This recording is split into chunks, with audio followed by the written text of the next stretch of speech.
பல விருச்சிக ராசிக்காரர்கள் செய்யாத தப்புக்கு தண்டனை. ஸோ இந்த 9ஆம் இடத்து குரு அப்படின்றது பணம் சார்ந்த விஷயங்கள்ல கல்யாண விஷயத்தை பொறுத்த வரைக்கும் முதல் ஒரு 4 மாத காலம் விருச்சிக ராசிக்காரர்கள்.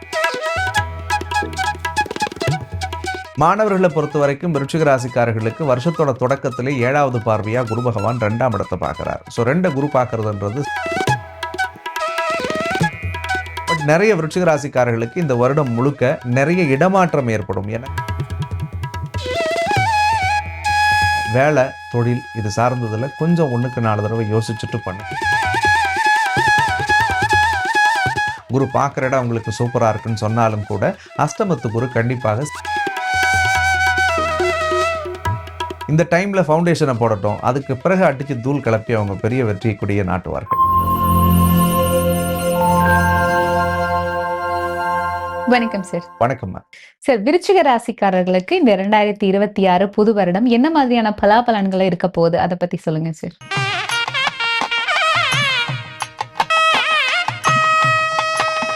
ஸோ 12 ராசிக்காரர்களில் நல்ல பலன்களை பார்க்கக்கூடிய ராசியில் விருச்சிக ராசிக்காரர்கள் இந்த வருஷத்தில் இருக்காங்க. ஸோ கடந்த வருஷத்தை விருச்சிக ராசி எடுத்து பார்த்தோம்னா, கடந்த வருஷம்னு இல்லை, கடந்த ஒரு 3-4 வருஷமாகவே இந்த அர்த்தாஷ்டம சனி ஆரம்பித்து அவர்களுக்கு கடந்த 3 வருட வாழ்க்கை என்பது பல்வேறு விதமான இன்னல்களை கொடுத்துச்சு அப்படின்றத யாராலையும் மறுக்க முடியாது.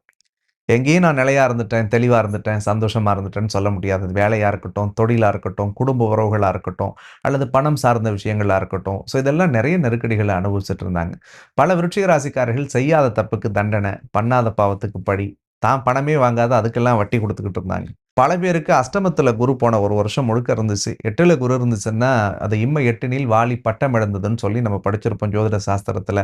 தேவையற்ற சொல், தேவையில்லாத பழி, தேவையில்லாத குற்றங்களையும் இவர்கள் அனுபவிச்சுட்டு வந்திருப்பாங்க.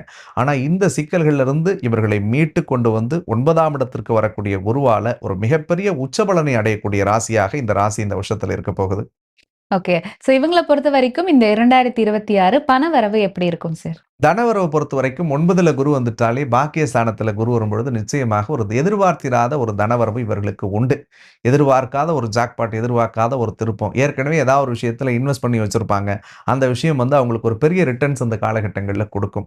ஏற்கனவே அது ஒரு பிஸ்னஸில் போட்டிருந்தாலும் சரிதான், அது ஒரு பெரிய லாபத்துக்குரிய தொழிலாக இந்த காலகட்டங்களில் மாறும். அல்லது ஒரு ஷேரில் போட்டு இன்வெஸ்ட் பண்ணியிருந்தாலும் சரிதான், அது இன்னைக்கு திடீர்னு பார்த்தா ஒரு பெரிய இடத்துல உச்சத்தை தரக்கூடியதாக இருக்கும். ஸோ இந்த 9ஆம் இடத்து குரு அப்படின்றது பணம் சார்ந்த விஷயங்கள்ல விருச்சிக ராசிக்காரர்களுக்கு இருந்த தடைகளை முதல்ல நிவர்த்தி பண்ணும். அவங்களுக்கு கோடி கிடைச்சிரும் அப்படின்னு சொல்றதை விட எங்களுக்கு தேவைக்கு கிடைச்சா போதையா அப்படின்னு நினைக்கக்கூடியவர்களுக்கெல்லாம் கை நிறைய பணம் வச்சு செலவு பண்ணக்கூடிய விஷயத்தை நிச்சயமாக ஏற்படுத்தும். ஓகே. ஸோ திருமணத்திற்காக முயற்சி செய்யறவங்க, இல்ல ரொம்ப நாளா பொண்ணு கிடைக்கல அப்படின்னு தேடிட்டு இருக்கிறவங்களுக்கு இந்த வருடம் திருமண வாழ்க்கை அமையறதுக்கான வாய்ப்புகள் இருக்கா? கல்யாண விஷயத்தை பொறுத்த வரைக்கும் முதல் ஒரு 4 மாத காலம் விருச்சிக ராசிக்காரர்கள் கொஞ்சம் நிதானமா பொறுமையா இருக்கணும். ஏன்னா அந்த அஷ்டமத்தில் குரு இருக்கக்கூடிய காலகட்டம் கொஞ்சம் சாதகம் இல்லாத காலம்தான். அந்த குரு பெயர்ச்சி வந்ததுக்கு பிறகு 9ல் குரு வரும்பொழுது அவர்கள் எடுக்கக்கூடிய முயற்சிகள் நிச்சயமாக பலிதமாகும்.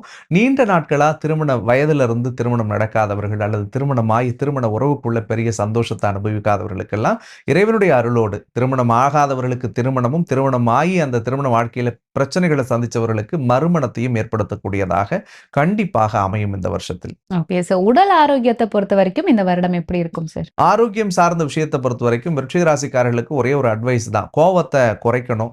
ரொம்ப சென்சிட்டிவா இருப்பாங்க இவங்க எல்லா விஷயத்திலையும். அதில் மட்டும் கொஞ்சம் விட்டு கொடுத்து போகணும். எதிரில் இருக்கக்கூடியவர்கள் எப்படி இருக்கார்களோ அதற்கேற்ற மாதிரி தன்னை மாற்றிக்கிட்டாலே இவங்க போதும். மற்ற விஷயங்கள்லாம் உடம்புக்கு எந்த கெடுதல்களையும் தராது. விருச்சிக ராசி மாணவர்களுக்கு இந்த வருடம் எப்படி இருக்கும் சார்? மாணவர்களை பொறுத்த வரைக்கும் விருச்சிக ராசிக்காரர்களுக்கு வருஷத்தோட தொடக்கத்திலே 7வது பார்வையா குரு பகவான் 2ஆம் இடத்தை பார்க்குறார். ஸோ 2 குரு பார்க்கறதுன்றது ஸ்டடீஸ்லலாம் அவங்களுக்கு ஒரு பெரிய நல்ல விஷயம் நிறைய வரும்.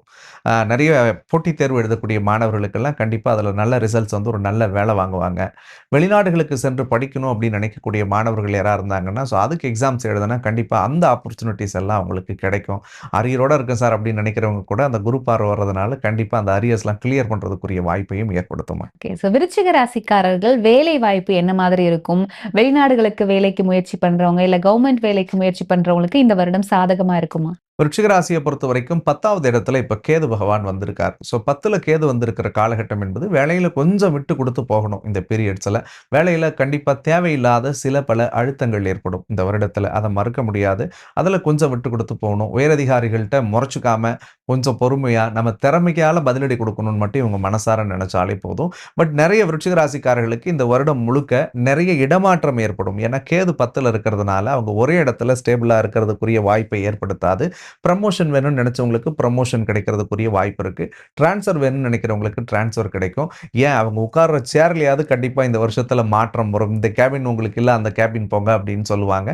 அப்படி சொல்றது ஒரு நல்ல இடமா இருக்கணும்னு மட்டும் அவங்க மனசார ஆண்டவனை வேண்டிக்கணும். ஓகே. விருச்சிக ராசிய பொறுத்தவரைக்கும் இப்போ புது மனை வாங்கணும், இல்ல மனை விற்கணும், வீடு கட்டணும் இந்த மாரி விருப்பப்படுறவங்களுக்கு இந்த வருடம் அதுக்கு சாதகமான பலன் இருக்கா? நிச்சயமா இந்த வருஷம் பெரிய நல்ல விஷயங்கள்லாம் அவங்களுக்கு செய்ய போகுது. ஏன்னா அர்த்தாஷ்டம சனி ஆரம்பிச்சதுல இருந்து லாஸ்ட் ஒரு 3 வருஷம் வீடு சார்ந்து, வேலை சார்ந்து, மனை சார்ந்த விஷயங்கள்ல அவங்களுக்கு பெருசா சக்சஸ்ன்னு சொல்ல முடியல. ஏன்னா 4ல சனி, 4ல ராகு இருந்துச்சுன்னா சர்ப்ப மனை தோஷம்னு சொல்லுவாங்க. வீட்ட சுத்தி பாம்பு மேய்ற மாரி இருக்கும். வாரையில பார்த்தா பாம்பு வந்திருக்கும். வீட்டுக்குள்ள பாம்பு வந்திருக்கும். பல பேத்துக்கு பாம்பு கனவு இருக்கும். பல பேர் விருச்சிக ராசிக்காரர்கள் கார்ல போனா பாம்பு குறுக்குல போய் அந்த மேல கூட அத ஏத்தியிருப்பாங்க. ஏன்னா அந்த மாதிரியான நிகழ்வு இந்த 4ல ராகு இருந்துச்சுன்னா நடக்கும். ஏதாவது ஒரு இனம் புரியாத பயம் இருக்கும். கவலை இருந்திருக்கும் அவங்களுக்கு. ஆனா இந்த கவலைகள் எல்லாமும் இப்போ சரியாகும். இந்த வருஷத்துல நிச்சயமாக அவர்கள் புது வீடு கட்டி குடிபோகணும்னு நினைச்சவங்களுடைய கனவுகள் எல்லாம் சக்சஸ் ஆகும். புதுசா தொழில் தொடங்கணும் அப்படின்னு நினைக்கக்கூடியவர்களுக்கு எல்லாம் மார்ச்சுக்கு பிறகு நல்ல தொழில் அமைஞ்சு அவங்க வாழ்க்கையில பெரிய வெற்றி அடையக்கூடியதாகவும் இருக்கும். ஓகே. விருச்சிக ராசி பெண்களுக்கு இந்த வருடம் ஸ்பெஷலா எப்படி இருக்கும்? விருச்சிக ராசி பெண்கள பொறுத்தவரைக்கும் இந்த காலகட்டம் அவங்களுடைய வாழ்க்கைக்கு ஒரு மிகப்பெரிய உச்சம் தரக்கூடிய காலகட்டமாக இருக்கும். முதல் 4 மாசம் மட்டும் கொஞ்சம் அமைதியா அவங்க பல்ல கடிச்சிட்டு இருந்துட்டாலே போதும். 9ல குரு வந்ததுக்கு பிறகு அவங்க எது தொட்டாலும் அது சக்சஸா தான் மாறப்போகுது அவங்களுக்கு. மெயினா பிசினஸ் பண்ற வுமன்ஸ் யாரா இருந்தாங்கன்னா, அவங்க வந்து தொழில்ல பெரிய பெரிய முதலீடுகள், பெரிய உதவிகள்லாம் கிடைச்சு, ரொம்ப நாளா ஷேர் எதிர்பார்க்குறோம் அல்லது ஒரு பார்ட்னர்ஸ நான் எதிர்பார்த்துக்கிட்டு இருக்கேன் அல்லது வேற இடத்துல பிரான்ச்சஸ் போடணும், இல்ல எனக்கு பார்த்துக்கிறதுக்கு ஆள் கிடையாது, சப்போர்ட்டுக்கு ஆள் இல்ல அப்படின்னு நினைச்சு புலம்பிட்டு இருக்கிறவங்களுக்கெல்லாம் எதிர்பார்த்திராத உதவிகளும், எதிர்பார்த்திராத ஒரு கூட்டு தொழில் சார்ந்த விஷயங்களுக்குள்ள ஒரு நல்ல ஆரோக்கியமான உறவுகளும் அமையறதுக்குரிய சூழல் இருக்கு. ஸோ இதன் மூலமா அவர்கள் ஒரு பெரிய சக்சஸிவான பெர்சனா இந்த வருஷத்துல கண்டிப்பா வலம் வருவார்கள். ஓகே. விருச்சிக ராசிய பொறுத்தவரைக்கும் இந்த வருடத்துல கவனமா இருக்கணும் அப்படி ஏதாவது இருக்கா சார்? விருச்சிக ராசிக்காரர்கள் வண்டி வாகனத்துல மட்டும் தயவு செஞ்சு ஜாகிரதையா இருக்கணும். ஏன்னா 4ல ராகு இருக்கிறதுனால அவ்வப்போது வாகன விபத்துகள் ஏற்படக்கூடிய வாய்ப்புகள் இருக்கு. அதே மாதிரி வாகனத்தில் தேவையற்ற பழுதுகள் இந்த காலகட்டங்கள்ல உருவாகும். அதுல கொஞ்சம் கவனம். அம்மாவோட கொஞ்சம் விட்டு கொடுத்து போகணும். அம்மா எது சொன்னாலும் சரி அப்படின்றத மனசுக்கு வரணும். அப்படி இல்லைன்னா தாயை நினைச்சு நிறைய வருத்தப்படுவாங்க அல்லது தாய் பிள்ளையை நினைச்சு நிறைய வருத்தப்படக்கூடிய நிகழ்வு நடந்துரும். 10ல கேது இருக்கிறதுனால வேலை, தொழில் இது சார்ந்ததுல கொஞ்சம் 1க்கு 4 தடவை யோசிச்சுட்டு பண்ணுங்க எது செஞ்சாலும். 10ல கேது இருக்கும் பொழுது தேவையில்லாத ஒரு ஒரு அவப்பெயர் வேலையில வர்றதுக்கு காத்திருக்கு. அதுல மட்டும் அதுக்குள்ள சிக்கிக்காம கொஞ்சம் வெளியில நல்லபடியா நடமாடுறதுக்குரிய முயற்சியை பண்ணணும். ஓகே. விருச்சிகத்த பொறுத்தவரைக்கும் இவங்களுக்கான சுப விரயங்கள் நீங்க சொல்லியிருந்தீங்க. சுப நிகழ்ச்சிகள் சொல்லியிருந்தீங்க. திருமணம் எல்லாம் அமையும்னு சொல்லியிருந்தீங்க. இது இவங்களுடைய வருடத்தின் முதல் பகுதியில பண்ணணுமா? 2வது பகுதியில பண்ணணுமா? 2வது பகுதி தான் உங்களுக்கு ஒரு ரொம்ப நல்ல வருஷமா இருக்குது. 2வது பகுதின்றத விட ஆஃப்டர் குரு பெயர்ச்சி அப்படின்னு ஞாபகத்துல வச்சுக்கலாம். அந்த குரு பெயர்ச்சிக்கு பிறகு 9ஆம் இடத்தில் வரக்கூடிய குருவால் இவருடைய வாழ்க்கை சுபிட்சமானதாக மாறும். 8ல குரு இருக்கும் பொழுது 1000 நல்ல விஷயங்களை நம்ம பேசினாலும், குரு பார்க்குற இடம் உங்களுக்கு சூப்பரா இருக்குன்னு சொன்னாலும் கூட, அஷ்டமத்து குரு கண்டிப்பாக சில சவால்களை தரும். அதுல முதல் பகுதி என்பது கொஞ்சம் ஸ்லோ அண்ட் ஸ்டடியா இருங்க. இந்த டைம்ல ஃபவுண்டேஷன போடட்டும். அதுக்கு பிறகு அடிச்சு தூள் கிளப்பி அவங்க பெரிய வெற்றி கொடிய நாட்டுவார்கள். ஓகே. விருச்சிக ராசிக்காரர்கள் என்ன தெய்வத்த வழிபடணும்? விருச்சிக ராசிக்காரர்களை பொறுத்தவரைக்கும் தன்னுடைய ராசிநாதனாக இருக்கக்கூடிய முருகப்பெருமானுடைய பாதத்தை இவங்க இறுக்கமா பிடிச்சுக்கிட்டாலே போதும். ஸோ பக்கத்துல இருக்கக்கூடிய முருகன் கோவில் எந்த கோவிலா இருந்தாலும் சரிதான். செவ்வாய்க்கிழமை அல்லது வெள்ளிக்கிழமை அன்னைக்கு போயிட்டு முருகனை மனமுருக பிரார்த்தனை பண்ணி 6 தீபத்தை அறுமுக தீபமாக ஏத்தி கையால ஒரு பொடி சுண்டல் அல்லது ஒரு சாக்லேட்டாவது ஒரு 10 பேத்துக்கு இவங்க கொடுத்துட்டு வந்தா போதும்.